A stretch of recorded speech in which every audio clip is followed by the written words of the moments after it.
یہ روایات میں آتا ہے کہ حضور علیہ الصلوۃ والسلام کا جب وہاں سے کبھی گزر ہوتا تھا تو عمرۃ القضاء کے موقع پر،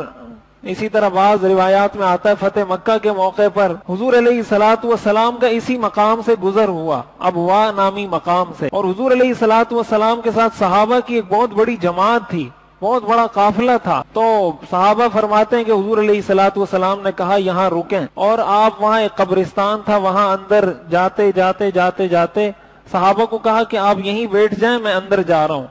اور قبرستان کے اندر جاتے جاتے جاتے ایک قبر کے پاس بیٹھ گئے، اور بیٹھ کر وہاں اس طریقے سے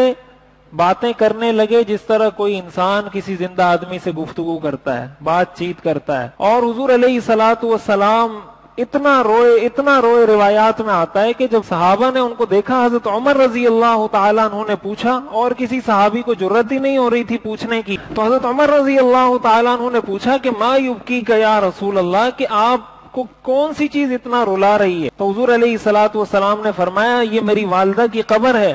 میں اپنی والدہ کی قبر پر بیٹھا ہوا تھا تو مجھے اپنی والدہ کی شفقت، ان کا مجھ سے پیار، ان کی مجھ سے محبت، یہ چیزیں مجھے یاد آئیں جس کی وجہ سے